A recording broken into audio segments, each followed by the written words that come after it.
Iguaçu tem 1.060 quilômetros. Nasce na região de Curitiba e desemboca no Rio Paraná com as famosas Cataratas do Iguaçu. Bem no meio desse percurso está a usina de Segredo, onde nós estamos. E aqui é possível conhecer, de certa forma, todo o Rio Iguaçu, fazendo uma viagem aqui pelo Museu Regional do Iguaçu. Vamos lá?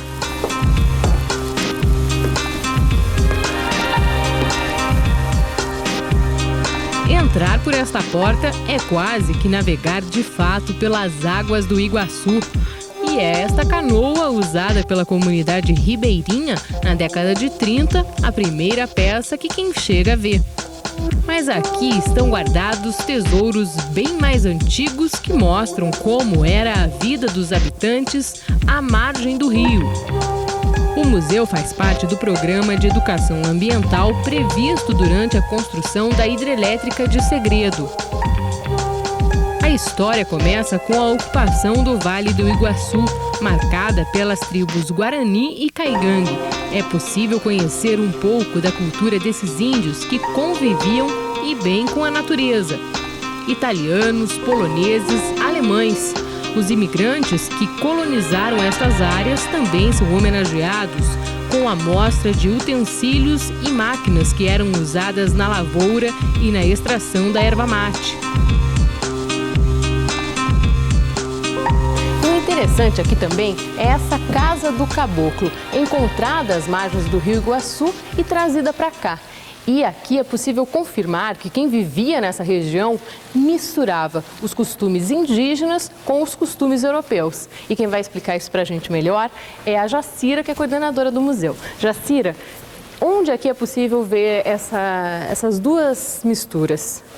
Bem, o caboclo, como um habitante típico do Vale do Iguaçu, ele mistura elementos trazidos da cultura indígena e da cultura do colono que chegou até essa região.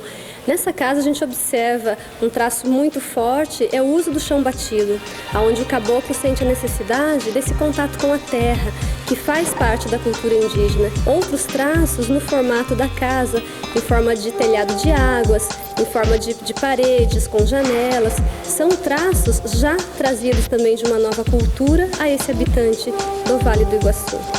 Mais antigas ainda são as gravuras marcadas em pedra que vieram parar nesta outra sala. Aqui está o registro da ocupação de 6.000 anos atrás, um valioso patrimônio arqueológico.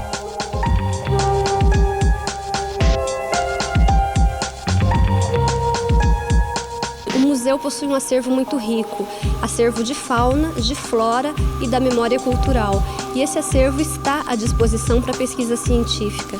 O Iguaçu carece de pesquisas nessas áreas e a riqueza que existe aqui dentro poderia contribuir muito para o conhecimento dessa área ligada ao Rio Iguaçu e ligada ao nosso estado.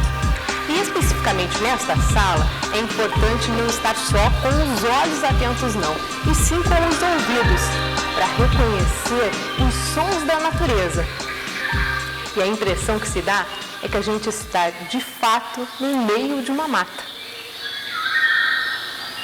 Pelo diorama, então, nós podemos ver desde a nascente até a foz as espécies típicas desses ecossistemas.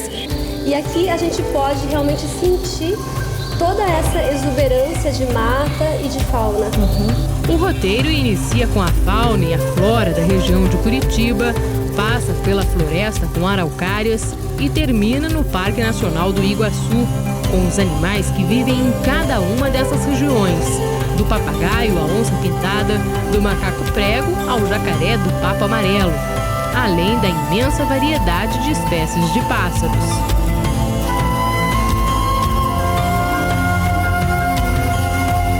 Apesar de estar dentro da área da usina de Segredo, também chamada Governador Ney Braga, o museu é aberto ao público, que não paga nada para conhecer este acervo, que é uma verdadeira aula sobre o Paraná. É importante, para fazer o registro da história, do que a gente era, de onde a gente veio. E infelizmente a gente não tem mais isso para passar até para as crianças, como forma de cultura.